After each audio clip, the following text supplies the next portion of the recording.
Hello friends, कैसे हैं आप सब। मैं इस वीडियो में 5 ऐसे स्टॉक डिस्कस करने वाला हूं जो आप इन मार्केट कंडीशंस में भी ऐड करके चल सकते हैं लॉन्ग टर्म के लिए।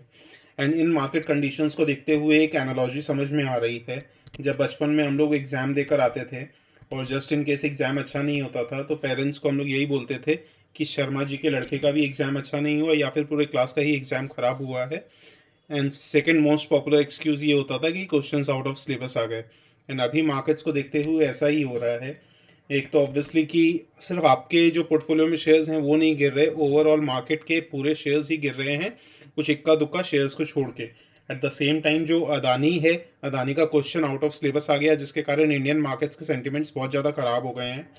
बट ऑब्वियसली ये टेम्पोरेरी है, लॉन्ग टर्म में बहुत ज़्यादा इम्पैक्ट नहीं होने वाला, बट शॉर्ट टर्म में सेंटिमेंट्स ख़राब होने की वजह से स्पेशली जो रिस्क टेकिंग एबिलिटी है वो कम हो गई है, जिससे mid caps and small caps में अच्छी खासी गिरावट देखने को मिल रही है। तो इन मार्केट कंडीशंस में सबसे पहले तो बहुत ज़रूरी है कि आप केयरफुल रहें कि किन स्टॉक्स में आप इन्वेस्ट कर रहे हैं। एंड सेकेंड ऑफ ऑल ये ज़रूर देख लें कि आप जो सपोज़ कोई स्टॉक ऑन करते हैं and वो बहुत रैपिडली राइज कर रहा है, तो वो अगर जो राइज हो रहा है शेयर प्राइस में वो क्या फंडामेंटल से बैकिंग है एंड अर्निंग्स भी उतनी ही ग्रो कर रही है जितना शेयर प्राइस राइज कर रहा है, या सिर्फ और सिर्फ एक पॉजिटिव सेंटिमेंट के थ्रू शेयर प्राइस राइज कर रहा है। फॉर एग्जांपल मैं आपको एग्जांपल देता हूँ ओलेक्ट्रा ग्रीन टेक का। जो लोग चैनल के साथ जुड़े हुए हैं वो अच्छे से जानते हैं कि इस एग्जाम्पल को मैं कितना यूज़ कर चुका हूँ। Last year Olectra Greentech में इन्वेस्ट किया था, 240 पे इन्वेस्ट किया, 840 के आसपास सेल कर दिया, 3.5 टाइम्स हो गया था investment with in a period of 5 months. But earnings उतनी ग्रो नहीं हो रही थी जितना शेयर प्राइस राइज किया था, एंड वैल्यूएशन बहुत ज़्यादा बढ़ गई थी तो मैंने सेल कर दिया था। एंड ओवरऑल कंपनी अच्छी है, इलेक्ट्रिक बसेस की डिमांड रहने वाली है, बट आप ये समझिए कि अर्निंग्स अगर 1 रुपये ग्रो हो रही है या 1% ग्रो हो रही है, स्टॉक प्राइस भाग गया है 5% ऊपर, तो ऑब्वियसली फिर वो नॉर्मलाइज तो होगा ही, जिसको मीन रिवर्सन बोलते हैं वो होगा ही। तो उस वजह से सेल करना ही बेहतर रहता है। एंड अभी आप देख सकते हैं इनफैक्ट इलेक्ट्रा ग्रीन टेक के शायद कल ही रिजल्ट्स आए, क्योंकि मैं ट्रैक नहीं कर रहा था, बट समहाउ सामने आया एंड आई थिंक 10 to 12% का आज गिरावट देखने को मिली है। एंड अराउंड 400 समथिंग पे ये स्टॉक प्राइस आ गया है। एंड आपने 52 वीक हाई से या ऑल टाइम हाई से मोर देन 50% करेक्ट हो चुका है। मैं सिर्फ इसका एग्जांपल नहीं दे रहा हूँ, ऐसा अभी भी मेरे पोर्टफोलियो में एक ऐसा शेयर है जो मोर देन 50% करेक्ट हो चुका है।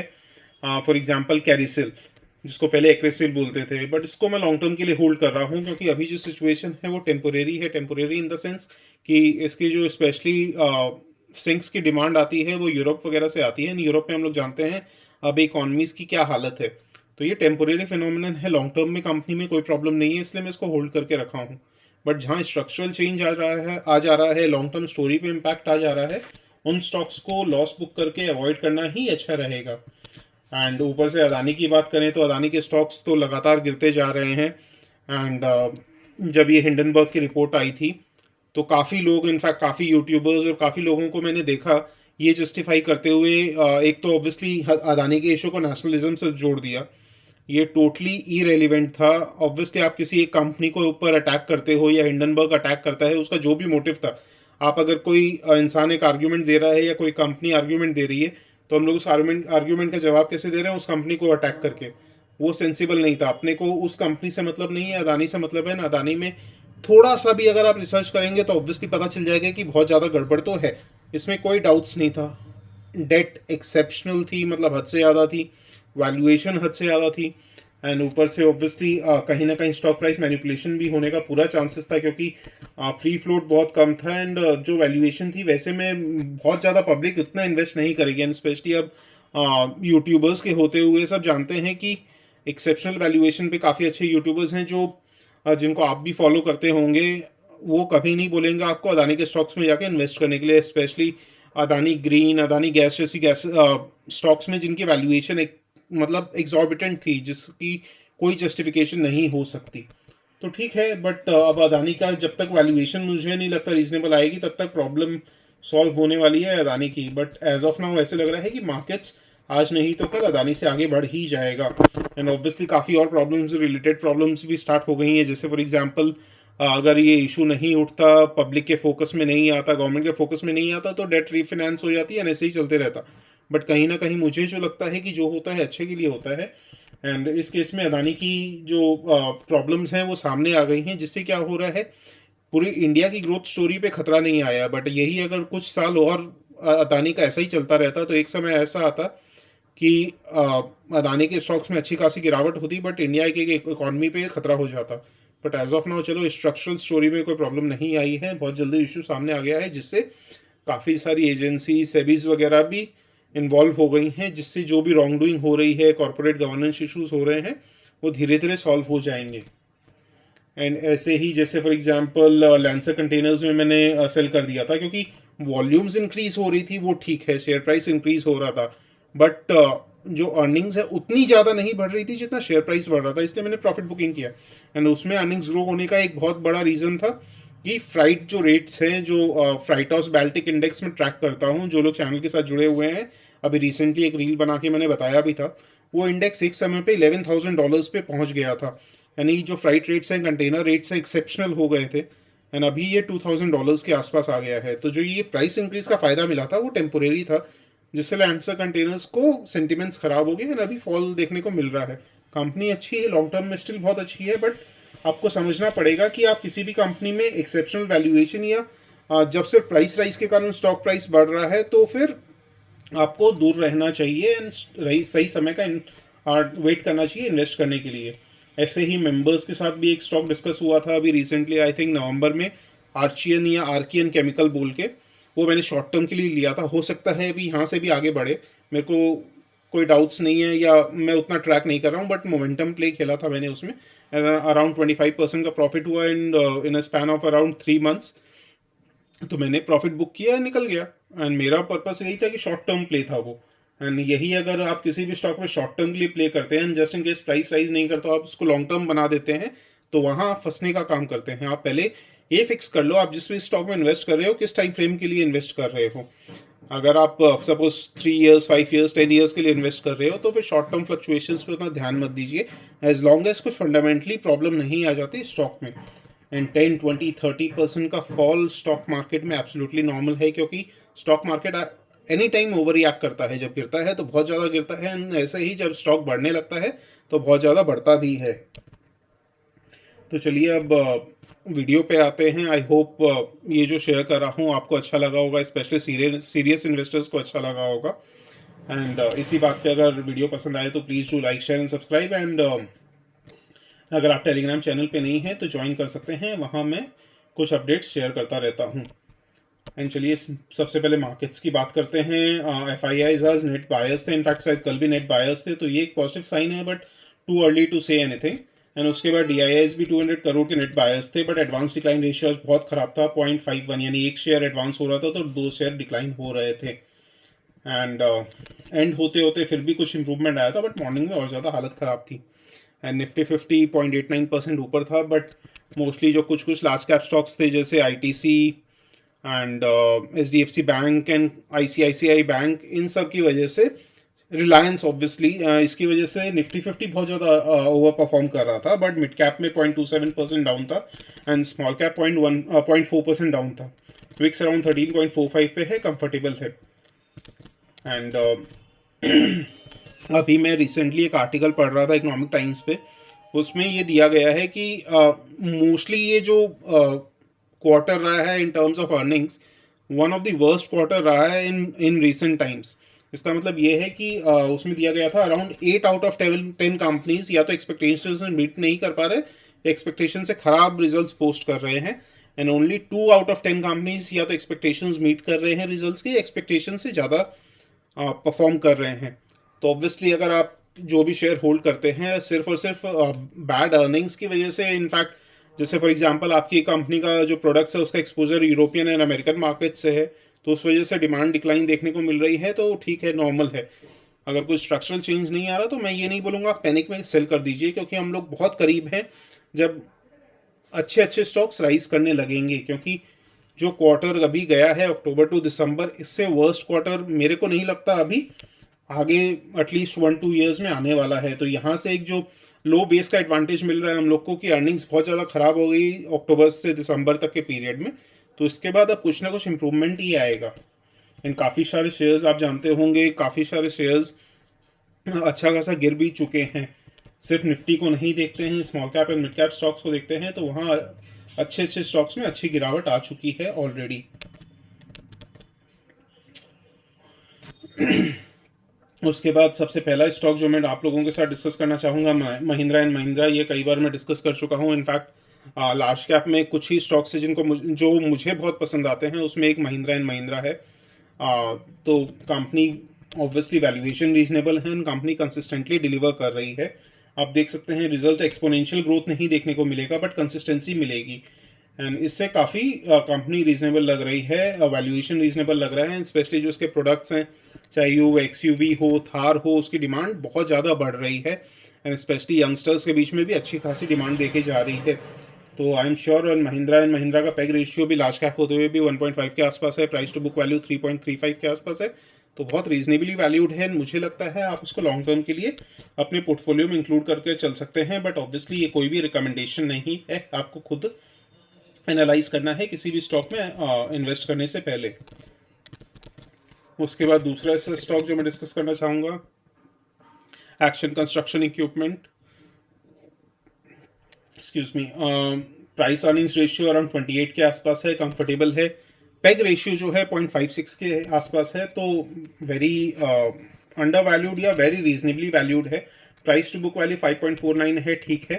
एंड कंपनी कंसिस्टेंटली डिलीवर कर रही है। स्टॉक को मैं पहले भी डिटेल में डिस्कस कर चुका हूँ, तो वापस नहीं जाऊँगा। एंड कंपनी रिजल्ट्स एक्चुअली बहुत अच्छा डिलीवर कर रही है। एंड ऊपर से जब आप कंस्ट्रक्शन एक्टिविटी, इंफ्रास्ट्रक्चर, रेलवेज़, इन सब की जैसे जैसे डिमांड बढ़ेगी या इंडिया आगे आगे मैन्युफैक्चरिंग पे ध्यान देगा, तो ऑब्वियसली क्रेन्स की डिमांड बहुत ज़्यादा बढ़ने वाली है।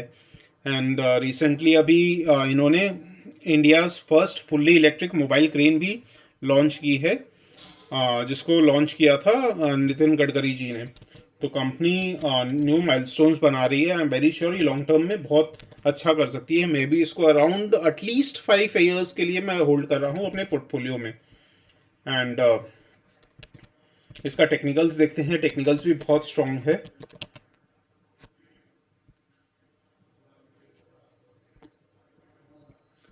आप देख सकते हैं अगर टेक्निकली बात की जाए तो ये अपने सारे एक्सपोनेंशियल मूविंग एवरेज से ऊपर चल रहा है। ये एक पॉजिटिव साइन है। आरएसआई अराउंड 70 या 69 के आसपास है, तो काफ़ी स्ट्रॉन्ग है, बट स्टिल ओवरबॉट जोन में नहीं गया है।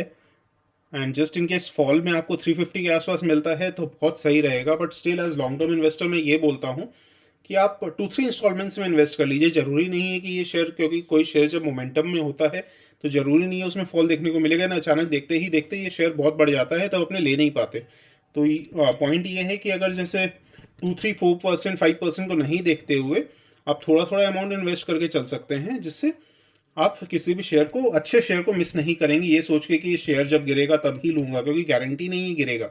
बट जस्ट इन केस अगर गिर के 350 पे आता है तो राइट एंट्री प्राइस रहेगी इस स्टॉक को लॉन्ग टर्म पोर्टफोलियो में ऐड करने के लिए। बट इस प्राइस पे भी आप थोड़ी थोड़ी क्वांटिटी ऐड कर सकते हैं, क्योंकि शॉर्ट टर्म में अभी कुछ भी कहना बहुत मुश्किल है। मार्केट्स बहुत वॉलेटाइल हैं, न्यूज़ बेस्ड हैं। सपोज इंडिया का इन्फ्लेशन कल जो एक्सपेक्टेड था, कंज्यूमर प्राइस इंडेक्स, वो ज़्यादा आ गया, जिससे ऐसे लग रहा है कि आरबीआई को भी अभी और इंटरेस्ट रेट हाइक करते रहना पड़ेगा। एटलीस्ट 1 या 2 हाइक तो और करनी पड़ेंगी, तो जिसकी वजह से थोड़े से सेंटिमेंट्स ख़राब हो जाते हैं। तो अभी आज यूएस का इन्फ्लेशन डेटा आने वाला है, तो अगेन सब कुछ अभी न्यूज़ बेस्ड चल रहा है, तो कुछ भी कहना मुश्किल है कि शेयर कहाँ जाएगा शॉर्ट टर्म में या अल्ट्रा शॉर्ट टर्म में। तो इसीलिए आप इंस्टॉलमेंट्स में इन्वेस्ट करके चल सकते हैं अच्छे शेयर्स में। एंड उसके बाद एक और जो स्टॉक ऑफ द वीक मैंने रील बनाई थी आयन एक्सचेंज के ऊपर, उसमें मैंने डिटेल्स तो नहीं बट शॉर्ट में कवर किया था क्यों मुझे ये स्टॉक बहुत अच्छा लग रहा है। एक तो ऑब्वियसली वैल्यूएशन बहुत रीजनेबल है, दिसंबर क्वार्टर के रिजल्ट्स बहुत अच्छे आए हैं, आप यहाँ चेकआउट कर सकते हैं। 448 से 512 करोड़ हो गई है रेवेन्यूज़। नेट प्रॉफिट 39 करोड़ से 48 करोड़ हो गया है। एपीएस भी अच्छा खासा बढ़ा है। क्वार्टर ऑन क्वार्टर जब 20% के आसपास ग्रोथ देखने को मिलती है तो फिनॉमिनल ग्रोथ उसे मानते हैं। एंड उसके बाद गवर्नमेंट का एलोकेशन इंक्रीज़ हुआ है बजट में ऑन जल जीवन शक्ति मिशन। इसी वजह से इस सेक्टर में टेलविंड्स भी हैं। वेस्ट वाटर ट्रीटमेंट की अच्छी खासी डिमांड फ्यूचर में भी रहने वाली है। एंड ये शेयर भी टेक्निकली स्ट्रेंथ दिखा रहा है। इनफैक्ट मेंबर्स के साथ तो ये अराउंड 2600 समथिंग पे डिस्कस हुआ था बजट वाले दिन ही कि ये शेयर अब अच्छा कर सकता है, क्योंकि गवर्नमेंट ने बजट में अच्छा खासा फोकस रखा है क्लीन वाटर एक्सेसिबिलिटी पे। एंड तो अभी भी आप देख सकते हैं अगेन जो इसका लास्ट टाइम पीक बना था वो अभी सपोर्ट का काम करेगा, जो अराउंड 3050 के आसपास बन रहा है। या 9 डे एक्सपोनेंशियल मूविंग एवरेज तो उससे भी कम है, अराउंड 2961 के आसपास है। बट अगेन अगर ये 3000 के आसपास मिले तो ऑब्वियसली बहुत सही शेयर रहेगा लॉन्ग टर्म में ऐड करने के लिए। बट अगेन जो स्ट्रेंथ दिखा रहा है शेयर, इसमें भी वही है कि आप बाय ऑन डिप्स कर सकते हैं, थोड़ी थोड़ी क्वांटिटी ऐड करके चल सकते हैं। बट अगेन रिमाइंडर, ये कोई भी बाइंग एंड सेलिंग रिकमेंडेशन नहीं है, आपको खुद अपनी एनालिसिस खुद करनी है, उसके बाद डिसाइड करना है आप इन्वेस्ट करना चाहेंगे या नहीं। एंड उसके बाद जो नंबर 4 शेयर है वो है रोलेक्स रिंग्स। ऑब्वियसली सब जानते हैं कि रिंग्स की कितनी इंपॉर्टेंस है। अगर मैन्युफैक्चरिंग, इंफ्रास्ट्रक्चर, ऑटो पे ज़्यादा फोकस, ऑटो सेक्टर पे ज़्यादा फोकस रहेगा तो रिंग्स की डिमांड बहुत अच्छा खासे बढ़ने वाली है। तो रिंग्स, रोलेक्स रिंग्स भी क्योंकि मार्केट कंडीशंस की वजह से ये थोड़ा गिर गया, बट अगेन बहुत सही अभी स्ट्रेंथ शो कर रहा है। रिजल्ट्स भी काफ़ी अच्छे डिलीवर किए हैं दिसंबर क्वार्टर में। आप देख सकते हैं क्वार्टर ऑन क्वार्टर 290 करोड़ से 308 करोड़ हो गया है। एंड आप ये मत भूलिए कि जो ओवरऑल ये जो क्वार्टर रहा है मोस्ट कंपनीज के लिए या ओवरऑल मार्केट के लिए बहुत डिफिकल्ट रहा है। ऑब्वियसली यूएस में रिसेशन जैसे हालात हैं, यूरोप में रिसेशन जैसे हालात हैं, जिसकी वजह से डिमांड पे इम्पैक्ट पड़ा है। बट स्टिल कंपनीज कंसिस्टेंटली अपनी अर्निंग्स एंड सेल्स ग्रो कर पाई हैं दिसंबर में, उन पे जरूर फोकस होना चाहिए। एंड वैल्यूएशन ऑब्वियसली रीजनेबल होनी चाहिए। तो रोलेक्स रिंग्स भी आप कंसिडर कर सकते हैं इस लेवल पे।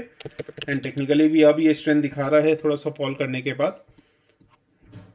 आप देख सकते हैं इसने हाई बनाया था अराउंड 2200 के आसपास, एंड उसके बाद गिर गया था। बट अभी ये अच्छी खासी रिकवरी दिखा रहा है।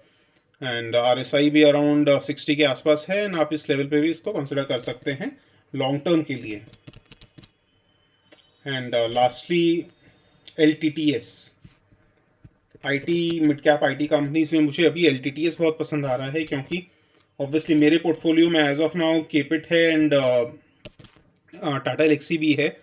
बट LTTS में भी फोकस कर रहा हूँ। जैसे ही फंड्स होंगे वैसे ही मैं LTTS में भी इन्वेस्ट करूँगा, क्योंकि compare to KPIT and Tata Elxsi इसकी वैल्यूएशन ज़्यादा रीजनेबल है। एंड ये शेयर भी ठीक ठाक बढ़ने लगा था, रिकवर करने लगा था। बट क्योंकि इसने जो एक्विजिशन की फ्रॉम L&T SWC बोल के जो कंपनी थी, उसके कारण सेंटिमेंट्स ख़राब हो गए थे, जिससे इस शेयर को अच्छी खासी beating milli.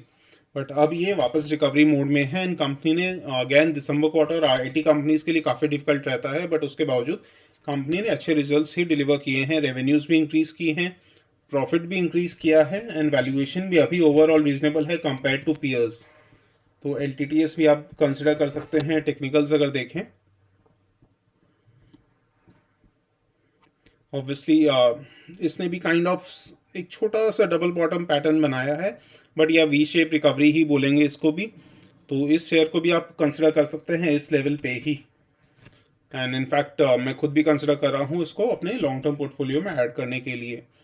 And LTTS consider करने का एक और रीज़न ये भी है, आप अगर नेस्डैक देखें US में, जो मोस्टली टेक्नोलॉजी कंपनीज से इंडेक्स में मोस्टली टेक्नोलॉजी कंपनीज ही हैं, वहाँ पे अगर आप देखेंगे जो इसका ऑल टाइम हाई बना था वो अराउंड 16,000 के ऊपर बनाया था, या ऑलमोस्ट 17,000 के आसपास अच्छी खासी डिप देखने को मिली। बट रिसेंट में ये ऑलमोस्ट 15% रिकवर कर चुका है, अराउंड 10,500 के आसपास या 10,400 के आसपास से अभी 12,400 के आसपास चल रहा है। तो just a matter of time कि इंडिया में भी IT कंपनीज अब अच्छा करने लगेंगी, क्योंकि ऑब्वियसली कहीं ना कहीं ये बात हम लोग अवॉइड नहीं कर सकते कि Indian markets to some extent US markets को फॉलो करते हैं। इनफैक्ट इंडियन मार्केट्स नहीं, बाकी एमर्जिंग मार्केट्स भी। तो आप LTTS को इस लेवल पे कंसिडर कर सकते हैं। एंड चलिए इसी बात पे वीडियो यहीं एंड करते हैं। एंड होपफुली अब मैं ज़्यादा फ्रीक्वेंटली वीडियोस बनाऊंगा, तो आप चैनल के साथ जरूर जुड़े रहें। एंड इतना इंश्योरेंस देता हूँ कि बहुत अच्छी अच्छी कंपनीज आपको अपने चैनल पे कवर करने को मिलेंगी। एंड ऑब्वियसली ये थोड़ा कंसिडर करिएगा कि भाई ओवरऑल जब मार्केट्स ख़राब होंगे तो इसमें मैं क्या, कोई भी कुछ नहीं कर सकता। बट अगेन काफ़ी unique companies and in market conditions में भी वो शेयर्स जो स्ट्रेंथ दिखा रहे हैं वो मैं आपके सामने लाऊंगा।